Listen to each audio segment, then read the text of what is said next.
সদৌসম লেখিকা সমাৰোহ সমিতিৰ ফকিৰাগ্ৰাম শাখাৰ প্ৰতিষ্ঠা দিৱস উদযাপন। সদৌসম লেখিকা সমাৰোহ সমিতিৰ কোকৰাঝাৰ জিলা সমিতিৰ উদ্যোগত ফকিৰাগ্ৰাম শাখা সমিতিৰ প্ৰথম প্ৰতিষ্ঠা দিৱস উদযাপন কৰে। কাৰ্যসূচী মতে পুৱা পতাকা উত্তোলন কৰে শাখাৰ সভানেত্ৰী নিভানাৰায়ণ দেৱীয়ে।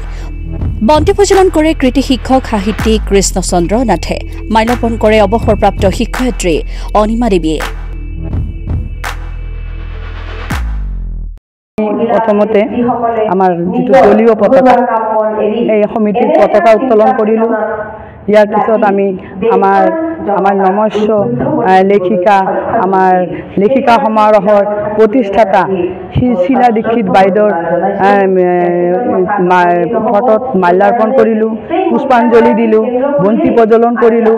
তাৰপিছত আমাৰ ফকিৰাগ্ৰাম অঞ্চলৰ লেখিকাসকলৰ কবিতা স্বৰচিত কবিতা আমি আবৃত্তি শুনিলোঁ।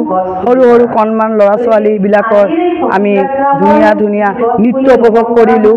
আৰু এতিয়া আমাৰ যিটো কি কয় মুকলি সভা আৰম্ভ হৈছে আৰু তাতে আমাৰ কেন্দ্ৰীয় কমিটিৰ আমাৰ যি লেখিকা সমাৰোহৰ কেন্দ্ৰীয় কমিটিৰ উপসভানেত্ৰী বাইদেউ, লগতে পত্ৰিকা সম্পাদিকা বাইদেউ, আন অন্যান্য আমাৰ কোকৰাঝাৰ জিলাৰ সভানেত্ৰী বাইদেউ, সম্পাদিকা বাইদেউ প্ৰমুখ্যে অন্যান্য আমাৰ কৰ্মকৰ্তাসকল, লগতে ইয়াতে আছে আমাৰ ৰাষ্ট্ৰপতি পুৰস্কাৰ প্ৰাপ্ত কৃষ্ণচন্দ্ৰ নাথ ছাৰ, আমাৰ ইয়াতে আছে ধুবুৰী জিলাৰ সাহিত্য সভা সম্পাদক বিনয় নাথ ডাঙৰীয়া, তেখেতসকলৰ মূল্যৱান ভাষণবিলাক আমি শুনি আছোঁ।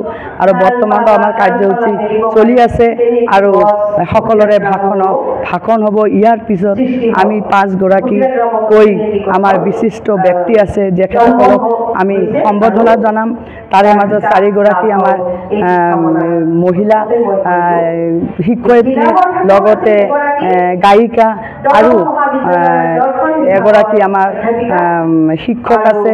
তাৰপিছত সাহিত্য ৰাষ্ট্ৰপতি পুৰস্কাৰ প্ৰাপ্ত শিক্ষক আছে, তেখেতক আমি সম্বৰ্ধনা জনাম। আৰু এই কাৰ্যসূচীৰ শেষত আমাৰ দিনজোৰা কাৰ্যসূচী সমাপ্ত হ'ব। এইখিনি আমাৰ দিনজোৰা কাৰ্যসূচী।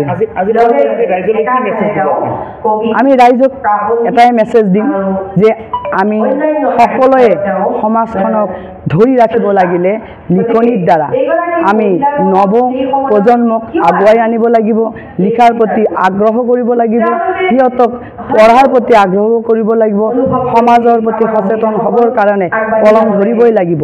যি কাম তৰোৱালেৰে নোৱাৰে, যি কাম বন্ধুকে নোৱাৰে, সেই কাম কলমে কৰি দেখুৱায়। গতিকে কলমক জয় কৰিবৰ কাৰণে লিখিকা সমাজক আমি আহ্বান জনাইছোঁ। চবে আগুৱাই আহক, নিজৰ মনৰ ভাৱ প্ৰকাশ কৰক। আৰু আমি ঘৰৰ কাৰ্যলতা, ঘৰৰ কাম কৰা ঘৰৰ গৃহিণীসকলকো আহ্বান জনাইছোঁ, আপোনালোকৰ মাত্ৰ লিখা পঢ়া ঘৰৰ কাম কাজত ৰন্ধা বঢ়া কামতে আবদ্ধ হৈ নাথাকি মনৰ আৱেগবোৰ প্ৰকাশ কৰাৰ কাৰণে লিখক।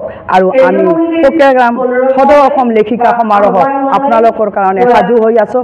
আপোনালোকে লিখক, আপোনালোকৰ মনৰ ভাৱ আমি ৰাইজৰ মাজত প্ৰচাৰ কৰি এখন লিখা সমাজ গঢ়ি তুলিম। এয়াই আমাৰ আজিৰ কাৰণে সমাজলৈ